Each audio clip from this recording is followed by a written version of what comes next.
بزرگان محترم، عید کی مجلس میں قرآن کریم کے تعلق سے کچھ باتیں آپ کے گوش گزار کی جا رہی ہے۔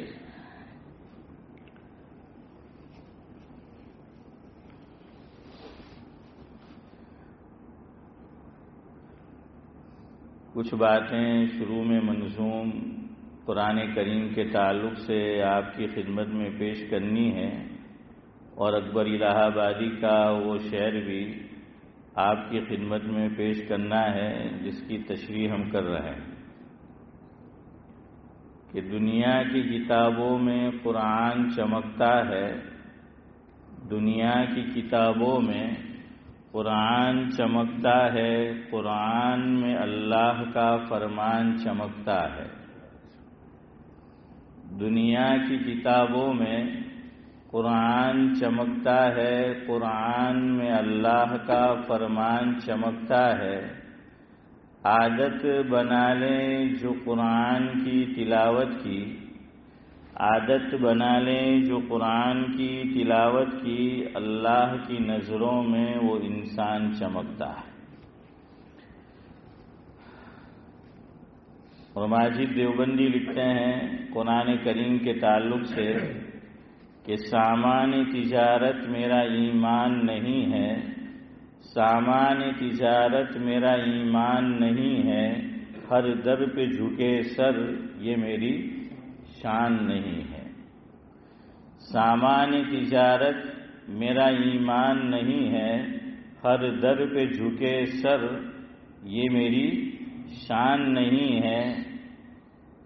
ہر لفظ کو سینے میں بسا لو تو بنے بات، ہر لفظ کو سینے میں بسا لو تو بنے بات، طاقوں میں سجانے کو تو یہ قرآن نہیں ہے۔ اور اکبر الہ آبادی کہتے ہیں، اور اسی کی کچھ تشریح میں پیر کی مجلس میں کر رہا تھا اور کر رہا ہوں کہ ہادی نہ ملیں گے تمہیں قرآن سے بہتر، ہادی یعنی جس سے ہدایت ملے، ہادی نہ ملیں گے تمہیں قرآن سے بہتر، مغوی تو ملیں گے تمہیں شیطان سے بہتر۔ عجیب بات کہی ہے، یعنی پہلی مرتبہ سن کر تو حنیف بھائی یوں لگتا ہے کہ اکبر صحیح کہہ رہے کہ نہیں، کیونکہ اکبر دوسرے مصرے میں کیا کہہ رہے پتہ ہے؟ قرآن کے تعلق سے تو یہ فرمایا کہ اس سے بڑھ کر کوئی ہادی نہیں ہے، اور یہ اللہ نے بھی فرمایا ہے سورہ بنی اسرائیل اس کا پہلا رکوع، اللہ رب العزت اس میں 15واں پارہ ہے، یہ فرماتے ہیں کہ ان هذا القرآن يهدي للتي هي اقوم، ان هذا القرآن يهدي للتي هي اقوم ويبشر المؤمنين الذين يعملون الصالحات وأن لهم أجرا كبيرا إن هذا القرآن يهدي، یہ فرمایا۔ اور قرآن کہیں یوں کہتا ہے کہ الف لام میم ذالک الکتاب لا ریب فیہ ہدی للمتقین، تو یہ آیا ہدی للمتقین۔ اور کہیں یوں بیان کیا اللہ رب العزت نے قرآن کی صفت کو کہ شہر رمضان الذی انزل فیہ القرآن الذي أنزل فيه القرآن هدى للناس، تو قرآن ھدی للمتقین بھی ہے اور ھدی للناس بھی ہے. اسی لیے اکبر نے کہا کہ ہادی نہ ملیں گے تمہیں قرآن سے بہتر، ہادی نہ ملیں گے تمہیں قرآن سے بہتر. اور شیطان کے تعلق سے اکبر لکھ رہے ہیں کہ مغوی تو ملیں گے تمہیں شیطان سے بہتر. ہم تو یہی سمجھتے ہیں کہ بھائی ہمارا سب سے بڑا دشمن کون ہے؟ شیطان. مغوی یعنی اغوا کرنے والا. اغوا کرنا جانتے ہو نا؟ ہاں، چھین لینا. چودھری صاحب، اغوا کرنا یعنی چھین لینا. شیطان ایمان کو چھیننا چاہتا ہے کہ ایمان کو چھین. اور اگر ڈائریکٹ اس میں کامیاب نہیں ہوتا تو نورانی بھائی کیا کرتا ہے کہ دھیرے دھیرے ایمان کے نور کو ختم کرنے کی کوشش کرتا ہے، تشکیک پیدا کرتا ہے. دل میں کیا ڈالتا ہے الیاس بھائی؟ شک، کہ شک پیدا کرتا ہے.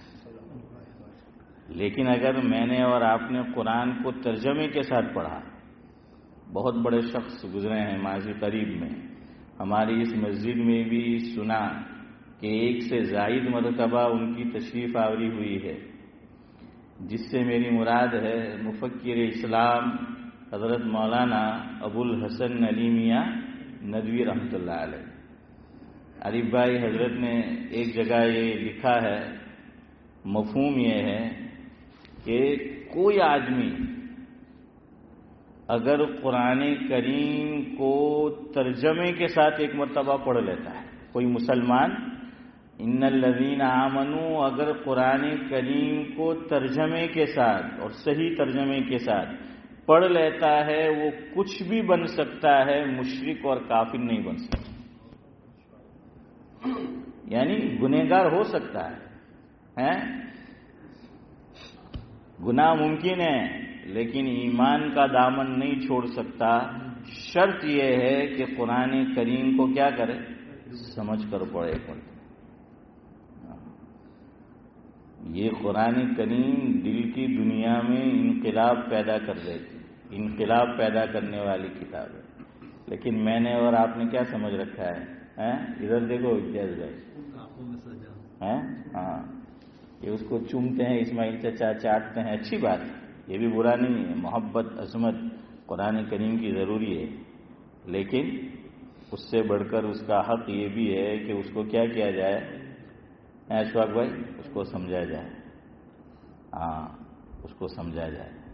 ایک مرتبہ آدمی سمجھ کر پڑھ لے گا تو حضرت مولانا ابو الحسن علی میاں ندوی رحمۃ اللہ علیہ شبیر چچا یہ فرماتے تھے کہ وہ کچھ بھی ہو سکتا ہے لیکن ایمان کا دامن حضرت مولانا وہ اسماعیل چچا نہیں چھوڑ سکتا، ایمان کا دامن نہیں چھوڑ سکتا. شک پیدا کرنا. اللہ نے قرآن کی صفت کیا بیان کی ہے؟ شروع میں آدمی ترجمے کے ساتھ پڑھ لے گا تو رحمان صاحب تو بات ختم ہے.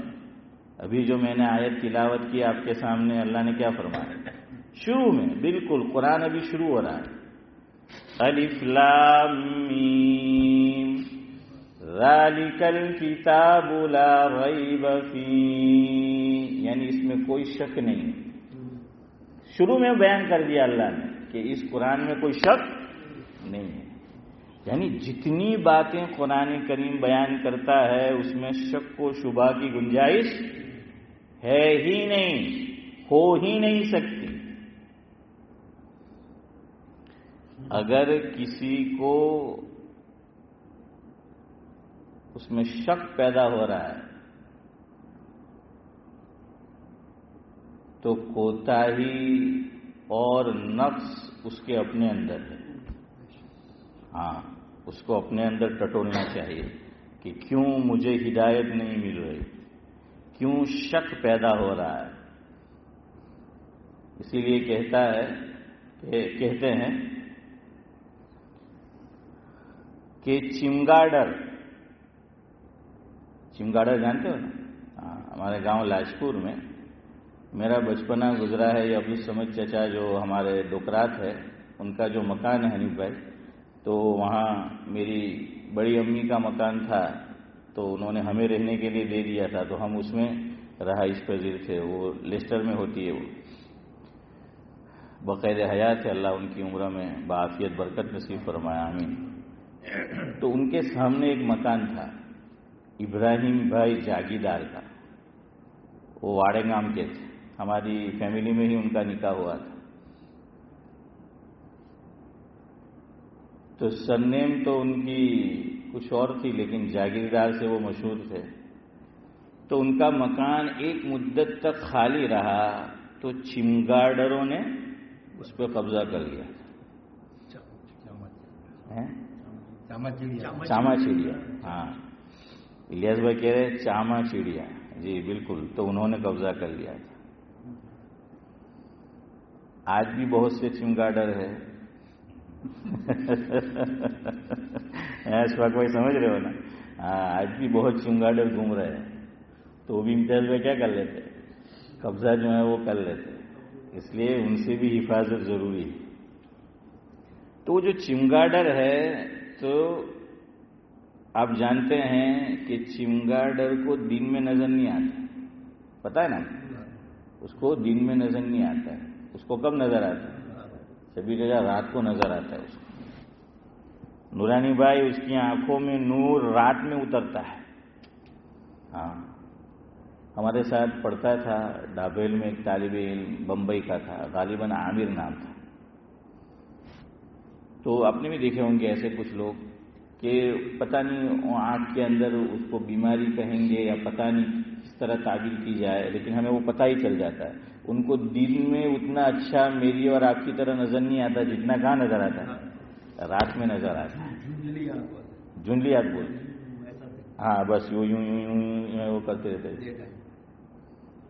ڈے ٹائم میں وہ ماشاءاللہ وہ حافظ قرآن ہو گیا ڈابیل میں. یہ بھی قرآن کی خصوصیت ہیں.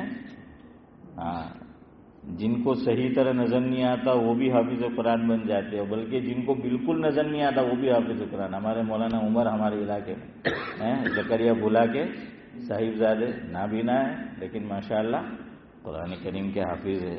دنیا میں ایسی کوئی کتاب نہیں ملے گی آپ کو کہ نابینا بھی اس کو از اول تاخیر کیا کر لے، مکمل حفظ کر لے. کوئی کتاب نہیں ملے گی. یہ قرآن کریم کی خصوصیت ہے. تو چمگاڈر کو کہتے ہیں کہ دن میں نظر نہیں آتا، اس کو رات میں نظر آتا ہے. تو وہ سورج کو برا بھلا کہتا ہے کہ بھائی روشنی کیوں نہیں ہے. تو کہیں گے کہ بھائی تجھے نظر نہیں آتا وہ تیری آنکھوں کا قصور ہے، سورج کا قصور نہیں ہے. سورج تو ایک عالم کو روشن کر رہا ہے. اسی طرح قرآن تو ہادی ہے، اس میں کوئی شک نہیں ہے. تجھے اگر اس میں سے ہدایت نہیں مل رہی تو یہ تیری اپنی بینائی کا قصور ہے اور تیری اپنی ذہنیت کا قصور ہے.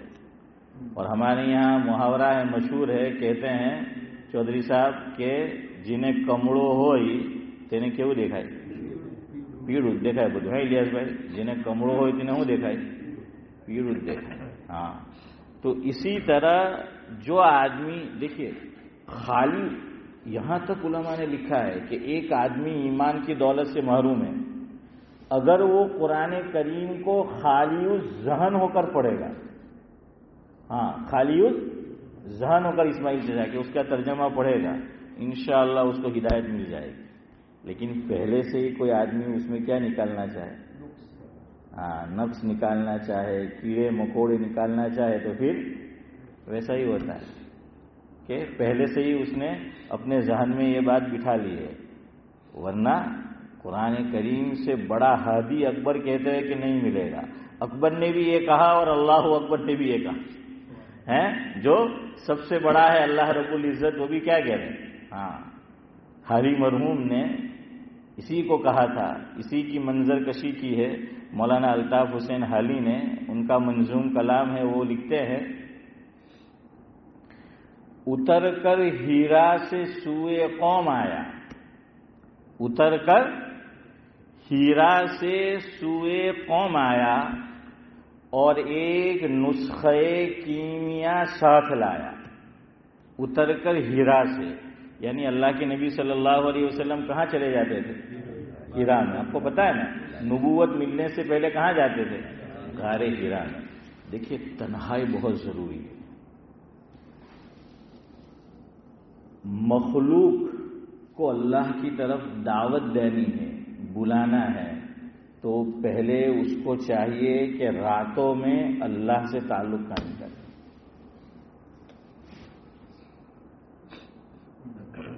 اللہ رب العزت نے حضور سے فرمایا 30واں پارہ سورہ علم نشرح، فَإِذَا فَرَغْتَ فَانصَبْ وَإِلَىٰ رَبِّكَ فَارْغَب.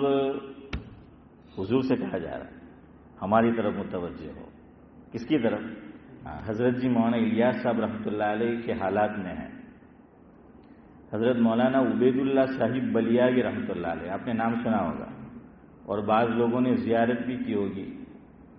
حضرت مولانا عبید اللہ صاحب بلیاوی رحمۃ اللہ علیہ کے خطبات لیسٹر میں چودھری صاحب جو ہمارے بزرگ ہیں حضرت مولانا ایوب صاحب بندے الہی دامت برکاتہم العالیہ، ان کے ایک بڑے بھائی ہوا کرتے تھے، مرحوم ہو گئے، اللہ مرحوم کو غری کے رحمت کرے، حضرت مولانا الیاس صاحب بندے الہی رحمۃ اللہ. تو یہ دعوت و تبلیغ کے ساتھ منسلک تھے مولانا الیاس صاحب. حضرت مولانا عبید اللہ صاحب بلیاوی رحمۃ اللہ علیہ کی تقریر، بیان اور وعظ ہوا کرتا تھا کہاں پر؟ سہارنپور میں جو خانقاہ لگتی تھی حضرت شیخ الحدیث مولانا محمد زکریا صاحب نور اللہ مرکزہ کی، سہارنپور میں جو، تو علماء کا رجوع تھا. حضرت مفتی سید احمد صاحب پالنپوری رحمۃ اللہ علیہ سے بھی میں نے سنا، آپ نے بھی سنا ہوگا، اسی مسجد میں اسی جگہ پر حضرت مفتی صاحب مرحوم نے یہ فرمایا تھا کہ مفہوم ہے کہ میں نے بھی حاضری دی ہے. کہاں پر؟ سہارنپور حضرت شیخ کے یہاں خانقاہ میں. اور ایک بات کہی تھی حضرت نے ہماری مسجد میں کہ ہمارے ہاں جو یہ مسنون اعتکاف آخری 10 دنوں کا ہوتا ہے تو کیا لگایا جاتا ہے؟ پردے لگائے جاتے ہیں اشفاق بھائی پردے لگائے جاتے ہیں، چادریں وہ تان دی جاتی ہے. حضرت نے فرمایا تھا کہ یہ صحیح نہیں ہے، کھلا رکھو. کہ میں نے حضرت شیخ کے یہاں اعتکاف کیا ہے، چادر باندھی جاتی تھی، چادر پردہ کیا جاتا تھا، لیکن صرف حضرت شیخ کے لیے. حضرت شیخ کے لیے کیا کیا جاتا تھا؟ پردہ. کیوں؟ لوگ حضرت سے ملاقات کرنے آتے تھے، مشورہ، تو لوگ دیکھیں گے تو بھائی اندر تو کسی کو کچھ پتا نہیں چلے گا.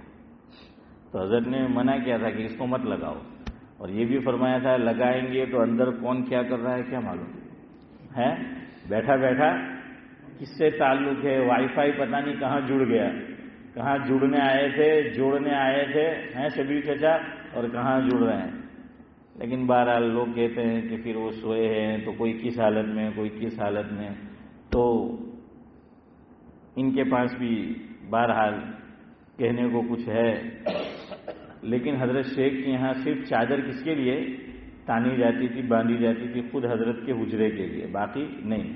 اور غالباً ڈابھیل میں بھی یہی ہوتا ہے، ڈابھیل خانقاہ میں بھی غالباً کہ حضرت مفتی احمد صاحب دامت برکاتہم العالیہ ان کے لیے صرف وہ ہوتی ہے. خیر، تو یہ بہت ضروری ہے کہ کچھ وقت داعی جو اللہ کی طرف مخلوق کو بلاتا ہے تو کیا کرے گا؟ وہ اللہ سے تنہائی میں، گوشے تنہائی، اس میں کچھ وقت گزارے. تو حضرت مولانا عبید اللہ صاحب بلیاوی رحمۃ اللہ علیہ کے جو خطبات سہارنپور میں ہوئے تو حضرت مولانا الیاس صاحب بندے الہی رحمۃ اللہ علیہ انہوں نے اس کو 3 جلدوں میں شائع کیا ہے کتاب میں. 2 جلدیں میرے پاس ہیں. اس کتاب کا نام ہی رکھا خانقاہی تقریر. کیا نام رکھا؟ خانقاہی تقریر. یعنی یہ وہ تقاریر ہے جو کہاں ہوئی ہے؟ حضرت شیخ کی خانقاہ میں. اس میں 1 سے زائد مقامات پر حضرت مولانا عبید اللہ صاحب بلیاوی رحمۃ اللہ علیہ نے یہ فرمایا کہ حضرت جی مولانا الیاس صاحب رحمۃ اللہ علیہ نے یہ جو جماعت تبلیغ جو چلت پھرت ہے، جو کام ہے، یہ شروع کیا تو حضرت یہ کرتے تھے کہ اس وقت تو دہلی آج جو آباد ہے ویسی نہیں تھی. دہلی اور نظام الدین کا خاص کر علاقہ تو وہ اتنا آباد نہیں تھا. تو آگے لکھا ہے کہ ہمایوں کا مقبرہ ہے.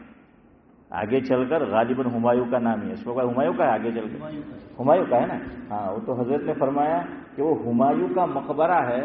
تو ہمایوں کے مقبرے کے پاس وہ پہاڑ تھے. تو حضرت مولانا الیاس صاحب رحمۃ اللہ علیہ پہاڑ کی غار میں چلے جاتے تھے. اور آپ نے ایک چیز سنی ہوگی کہ بزرگان دین پہلے کیا کراتے تھے؟ چلا کشی. نورانی بھائی سنا ہے کیا کراتے تھے عطاء الرحمان صاحب؟ چلا کشی. چلا کشی جانتے ہو؟ یعنی 40 دن وہاں تنہائی میں گزارنا. عارف بھائی 40 دن. تو حضرت جی مولانا الیاس صاحب رحمۃ اللہ علیہ، مولانا عبید اللہ صاحب بلیاوی رحمۃ اللہ علیہ فرما رہے ہیں، میں نے آپ کو حوالہ دے دیا. تو حضرت وہاں کئی دن کئی راتیں وہاں گزارتے تھے تنہائی میں، چلا کاٹتے تھے.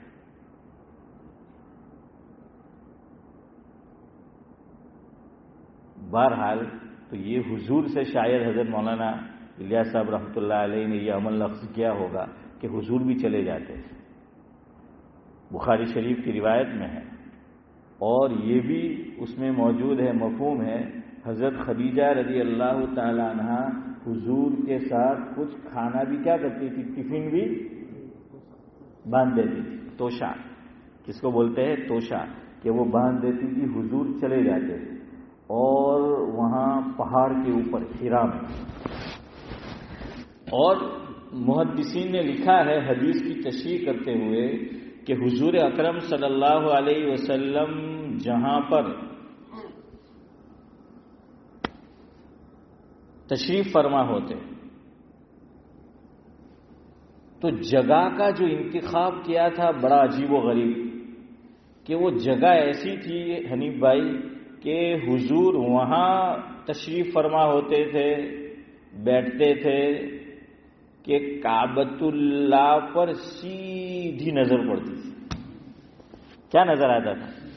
کعبۃ اللہ. جیسے میں یہ جو بیٹھا ہوں یہاں، تو یہ ہماری جو آفس ہے، آپ بھی یہاں بیٹھے تو وہ سیدھی آپ کو کیا ہے وہ نظر آئے گی. الٹی طرف جو کمرہ ہے وہ نظر نہیں آئے گا، اس کا دروازہ، لیکن وہ نظر آئے گی آفس کا دروازہ. تو ٹھیک اسی طرح سے اللہ کے نبی صلی اللہ علیہ وسلم ایسی جگہ پر تشریف فرما ہوتے کہ وہاں سے کعبۃ اللہ کیا ہے وہ ڈائریکٹ حضور کو نظر آتا. ایک تو وہ، اور دوسرا توشا. اس کا مطلب یہ ہوا کہ کھانے پینے کی چیز ساتھ میں لے کر جانا، بندوبست کرنا، انتظام کرنا توکل کے خلاف نہیں، توکل کے منافی نہیں ہے. اللہ کے نبی صلی اللہ علیہ وسلم خود لے جاتے تھے. امی جان حضرت خدیجہ رضی اللہ تعالی عنہا آپ کے لیے کھانا تیار کرتی تھی اور حضور کو دے دیتی تھی، یا ختم ہو جاتا ہوگا تو وہ بھیجتی تھی. تو حضور اکرم صلی اللہ علیہ وسلم بھی یہ انتظام جو ہے وہ کرتے تھے. تو کعبہ نظر آتا تھا. علماء نے یہ لکھا، مفہوم ہے کہ میں اور آپ، اللہ مجھے اور آپ کو حج کے لیے لے جائے یا عمرے کے لیے لے جائے، مکہ مکرمہ جاؤ، اور وہاں کی سب سے بڑی عبادت طواف ہے. یاد رکھنا، سب سے بڑی عبادت کیا ہے؟ طواف. کیوں؟ اس لیے کہ طواف واحد ایسی عبادت ہے کہ جو کعبۃ اللہ کے علاوہ کہیں نہیں ہوتی. ہاں کرنے والے اجمیر میں بھی کرتے ہیں، کرنے والے کہاں کرتے ہیں؟ اجمیر میں بھی کرتے ہیں، لیکن وہ غلط ہے. وہ صرف وہاں ہوتی ہے. اس لیے مسئلہ یاد رکھو، جب بھی اللہ مجھے اور آپ کو لے جائے تو اگر نماز کا وقت نہیں ہے تو تحیت المسجد نہیں ادا کرنی، سیدھے طواف شروع کر دینا. باقی دنیا میں جس کسی مسجد میں میں اور آپ جائے تو مسجد میں جا کر اگر وقت ہے تو کیا پڑھنا ہے؟ تحیت المسجد ادا کرنی ہے.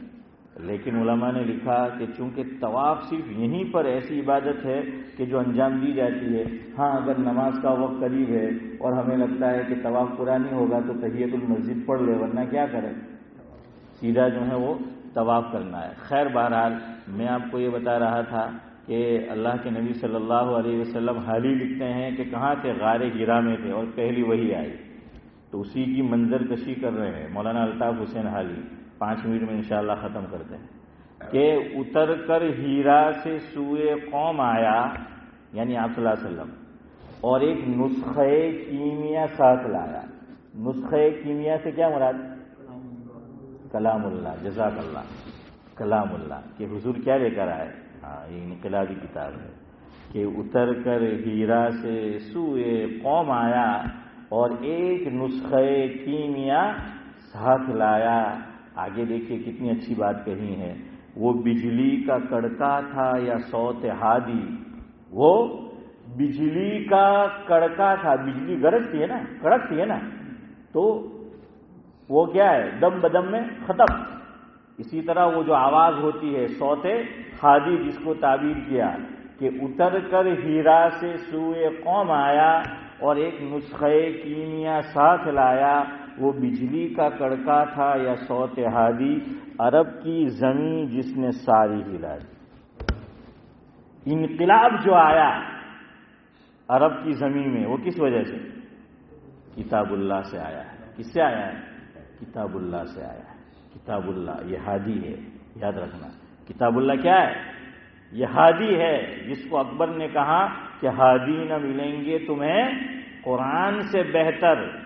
اور یہ بھی علماء نے لکھا ہے، بلکہ ہم چیلنج کر سکتے ہیں دنیا کی دوسری اقوام کو کہ تاریخ انسانی میں حضرت آدم علیہ السلام سے لے کر اللہ کے نبی صلی اللہ علیہ وسلم کی بعثت تک اور اس سے آگے آج تک تاریخ انسانی میں جو انقلاب حضور نے 23 ایئرس میں برپا کیا، 23 سال میں، ایسا انقلاب دنیا کی تاریخ میں کبھی نہیں آیا.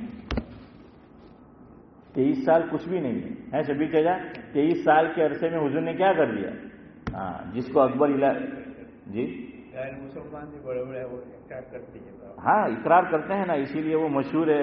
100 بڑے آدمی، وہ جو کتاب اس نے لکھی، لکھنے والا مسلمان تھوڑی ہے. اس نے سب سے پہلا نام کس کا لکھا؟ آپ صلی اللہ علیہ وسلم کا.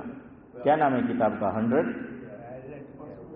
ہاں، تو سب سے پہلا، حالانکہ لکھنے والا ان الذین آمنوا نہیں ہے، لیکن اس نے انصاف کے ساتھ پڑھا اور دیکھا کہ تاریخ انسانی میں ایسا شخص اللہ کے نبی صلی اللہ علیہ وسلم کے علاوہ نہیں گزرا ہے، نہیں آیا ہے کہ جس نے 23 سال کے عرصے میں ایسا عظیم انقلاب برپا کر دیا. اور انقلاب برپا کیا، اس میں سہارا کس کا لیا؟ واسطہ کون بنا؟ ارے بولیے، کلام اللہ ہے، کتاب اللہ، کلام اللہ، یہ واسطہ بنا ہے. اسی لیے اکبر نے کہا کہ ہادی نہ ملیں گے تمہیں قرآن سے بہتر. ہاں، تو کلام اللہ کی وجہ سے کیا ہے؟ اللہ کے نبی صلی اللہ علیہ وسلم نے انقلاب برپا کر دیا. اور کیسا انقلاب برپا کیا؟ اکبر الہ آبادی کہتے ہیں کہ درفشانی نے تیرے قطروں کو سمندر کر دیا. درفشانی نے تیرے قطروں کو سمندر کر دیا، آنکھوں کو بینا کر دیا، دل کو روشن کر دیا. یہ سننے جیسی ہے. سنیے ذرا کہ اکبر کیا کہتے ہیں کہ حضور نے کیا انقلاب برپا کیا کہ آنکھوں کو بینا کر دیا. جو آنکھیں نابینا ہو گئی تھی حق دیکھنے سے، ان کو کیا کر دیا؟ بینا کر دیا. جو دل تاریک ہو گئے تھے، اندھیرا پنچھا گیا تھا، تو اللہ کے نبی صلی اللہ علیہ وسلم نے قرآن کریم کی برکت سے کیا کر دیا؟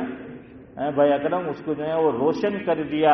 تو درفشانی نے تیرے قطروں کو سمندر کر دیا، آنکھوں کو بینا کر دیا، دل کو روشن کر دیا. خود نہ تھے جو راہ پر اوروں کے ہادی بن گئے. یعنی صحابہ کرام جو خود راہ پر نہیں تھے امتیاز بھائی، لیکن کیا ہے؟ خود نہ تھے جو راہ پر اوروں کے ہادی بن گئے. کیا نظر تھی جس نے مردوں کو مسیحا کر دیا. مردوں کو کیا کر دیا؟ مسیحا کر دیا. ایک اور شاعر کہتا ہے کہ بات کیا تھی جو نہ قیصر و کسریٰ سے لگے. بات کیا تھی؟ سب اس وقت کی سپر پاور طاقت صحابہ ٹکرا گئے. کچھ نہیں ہے، ایمانی قوت ہے، اور بس یعنی بظاہر ہے اوزار کچھ، لیکن معمولی سے سامنے اور اس سے پتہ چلا کہ ہر دور میں باطل کے پاس ایک سے ایک ہتھیار رہے. اس سے کیا پتہ چلا؟ ہر دور میں باطل کے پاس ایک سے ایک ہتھیار رہے، سپر پاور. لیکن ایمانی قوت ہو تو آدمی ٹکرا جاتا ہے. تو کہاں کہ بات کی، اسی لیے اللہ نے فرمایا نا وَلَا تَهِنُوا وَلَا تَحْزَنُوا وَأَنْتُمُ الْأَعْلَوْنَ إِن كُنتُم مُؤْمِنِينَ. لیکن وہ چیز ہمارے پاس نہیں ہے. تو کہاں کہ بات کیا تھی جو نہ قیصر و کسریٰ سے دبے چند اونٹوں کے چرانے والے، جن کو ہوتا تھا کافور پہ نمک کا دھوکہ، بن گئے دنیا کی تقدیر بدلنے والے. دنیا کی تقدیر بدل کر رکھ. بہرحال وقت ہو گیا ہے تو اپنی گفتگو میں ختم کرتا ہوں. اب اکبر نے جو کہا اس جانب خالی اشارہ کر دیتا ہوں. اکبر نے صحیح بات کہی ہے، شیطان سے بھی بڑا شیطان ہے. اکبر نے کیا کہا نہیں بھائی، مغوی تو ملیں گے تمہیں شیطان سے بہتر. اب پہلے ذرا آپ جواب دیجئے اگر آپ کے ذہن میں آ رہا ہو تو، شیطان سے بڑا شیطان کون؟ نہیں. اور ذرا آگے چلیے. انسانی شیطان. انسانی شیطان جو اصل شیطان ہے اس سے بڑا شیطان ہے. اکبر وہی تو کہہ رہے ہیں. اب دیکھیے قرآن کہہ رہا ہے، اور یہ کہہ کر میں گفتگو ختم کرتا ہوں. 8واں پارہ جہاں سے شروع ہوگا اس کی دوسری آیت، اس میں اللہ رب العزت بیان فرما رہا ہے وَكَذَلِكَ جَعَلْنَا لِكُلِّ نَبِيٍّ عَدُوًّا شَيَاطِينَ الْإِنسِ وَالْجِنِّ. حضرت مولانا بیٹھے ہیں، پوچھ لیجئے. اچھا قرآن کا انداز دیکھیے. شیاطین الانس، جو انسانی شیطان ہیں ان کو الیاس بھائی مقدم کیا ہے. کیوں؟ یہ سب سے بڑا شیطان ہے. جو انسان ہے نا، انسان بھی دو طرح کے ہوتے ہیں. جیسے شیطان کہتے ہیں ان میں بھی دو طرح کے لوگ ہیں، کچھ اچھے ہیں کچھ برے ہیں. سورہ جن ہے خود کہ وہ لوگ ایمان لے آئے ہیں حضور پر، تو اچھے لوگ بھی ہیں اور برے بھی ہیں. اسی طرح انسانوں میں بھی اچھے بھی ہیں اور برے بھی ہیں. اور قرآن کہہ رہا ہے وَكَذَلِكَ جَعَلْنَا لِكُلِّ نَبِيٍّ عَدُوًّا شَيَاطِينَ الْإِنسِ وَالْجِنِّ. اللہ اکبر. آگے دیکھیے، یہ میں آپ کو بعد میں انشاءاللہ سمجھاؤں گا. پھر جو قرآن نے کہا یوحی بعضهم، قرآن نے لفظ وہی استعمال کیا جو اللہ کے نبی صلی اللہ علیہ وسلم پر وحی آتی تھی، وہی لفظ یہاں استعمال کر رہا ہے اللہ رب العزت. یوحی بعضهم الی بعض زخرف القول غرورا. یہ ہے آج کا الیکٹرانک میڈیا، یہ ہے آج کا پرنٹ میڈیا، یہ ہے آج کا سوشل میڈیا، جس کو قرآن نے کہا زخرف القول غرورا. یہ میڈیا ہے آج کا. اللہ نے آگے یہ بھی فرما دیا وَلَوْ شَاءَ رَبُّكَ مَا فَعَلُوهُ فَذَرْهُمْ وَمَا يَفْتَرُونَ. قربان جائیے. اللہ اکبر. اس لیے کہا نا ذرا ترجمے کے ساتھ قرآن پڑھے، دیکھیے کیسا لطف آتا ہے. اللہ فرماتے ہیں کہ اگر میں چاہتا تو یہ ایسا نہیں کر سکتے، میں ان کو کرنے دے رہا ہوں. اللہ فرما رہے ہیں کہ ہر نبی کے دشمن تھے. اے محمد صلی اللہ علیہ وسلم آپ کے بھی رہیں گے، اور دشمن بھی شیاطین الانس والجن، انسانوں میں سے بھی جو شیاطین ہیں اور اشفاق بھائی جنوں میں سے بھی. اللہ نے ان کو بھی قوت دی ہے، طاقت دی ہے، ورنہ تو پھر امتحان نہیں ہوتا. اس لیے حق و باطل جب تک یہ دنیا کا نظام قائم ہے یہ چلتا رہے گا. اور اللہ رب العزت نے ان کو کیا دے رکھا ہے؟ یہ دے رکھا ہے. یہ مجبور نہیں ہے، نیست و نابود نہیں ہوں گے، یہ چلتا رہے گا. تو اللہ نے فرمایا شیاطین الانس والجن. اسی لیے دیکھیے قرآن ختم ہو رہا ہے، ہماری گفتگو بھی انشاءاللہ ختم ہو رہی ہے. اشفاق بھائی نے بھی ایک جواب دیا تھا وسوسہ. تو اللہ رب العزت نے کیا کیا کہ تم پناہ مانگو. کس سے؟ کہ قل اعوذ برب الناس ملک الناس الہ الناس من شر الوسواس الخناس الذي يوسوس في صدور الناس من الجنة والناس. اس لیے کہا مالک بن دینار. مالک بن دینار کا قول مفسرین نے یہاں نقل کیا ہے. مالک بن دینار یہ کہتے ہیں، اور حضرت ابو ذر غفاری رضی اللہ تعالیٰ عنہ کی حدیث بھی بیان کی ہے. میں حدیث بیان نہیں کرتا، اس سے اشارہ ملتا ہے جو مالک بن دینار نے فرمایا رحمۃ اللہ علیہ، فرمایا کہ انسانی شیاطین جو جن شیاطین ہیں ان سے زیادہ خطرناک. جو اکبر نے کہا نا کہ مغوی تو ملیں گے تمہیں شیطان سے بہتر، فرمایا زیادہ ڈینجر کون ہے؟ انسانی شیاطین. ہم جنات سے ڈرتے ہیں، لیکن کیا اسماعیل قلعہ کیا کہہ رہا ہے قرآن؟ اس کی روشنی میں مالک بن دینار نے فرمایا چودھری صاحب زیادہ ڈینجر، زیادہ خطرناک کون ہے؟ انسانی شیطان. کیوں؟ وائی. اس کا الیاس بھائی انہوں نے جواب دیا کہ اللہ تعالیٰ نے جنات سے بچنے کے لیے شیطان سے مجھے اور آپ کو ایک وظیفہ دے دیا. کیا وظیفہ؟ اعوذ باللہ من الشیطان الرجیم. ہم نے اللہ کی پناہ پکڑ لی. تو مالک بن دینار علیہ رحمہ فرماتے ہیں کہ مجھے جن جو شیاطین ہیں نورانی بھائی ان سے بچنا ہے. تو اشفاق بھائی کیا فرمایا کہ میں اعوذ باللہ پڑھ لیتا ہوں، تو وہ جن شیاطین کیا ہو جاتے ہیں؟ بھاگ جاتے ہیں. لیکن انسانی جو شیاطین ہیں وہ نہیں بھاگتے، وہ نہیں بھاگتے. اس سے میں نہیں بچ سکتا. اسی لیے قرآن نے کہا نیک صحبت اختیار کرو، صالح صحبت اختیار کرو. اس لیے ایسے ویسے لوگوں کی صحبت نہ اختیار کرو، ورنہ وہ میرے اور آپ کے ایمان پر کیا ڈالیں گے؟ ڈاکہ. اور عجیب بات مفسرین نے لکھی کہ جب ایک مومن کو شیطان جو ہیں خبیث شیاطین وہ گمراہ نہیں کر سکتے، تو وہ پھر مدد کس سے لیتا ہے؟ انسانی شیاطین. یہ قرآن کی تفسیر میں لکھا ہے کہ انسانی شیاطین سے وہ کیا لیتا ہے؟ وہ مدد لیتا ہے کہ اب یہ میرے قابو میں نہیں آ رہا ہے تو کیا کر اس کو قابو میں کر. اشفاق بھائی کہیں گے کہ مول صاحب تمہیں بھی ہمارا قابو میں نہیں آ رہا ہے. 5 منٹ میں کہیں نے 5 منٹ بدارے لے لیے ہیں. سبحان اللہ وبحمدہ، سبحانک اللہم وبحمدک، نشہد ان لا الہ الا انت نستغفرک ونتوب الیک. سبحان ربک رب العزت عما یصفون وسلام علی المرسلین.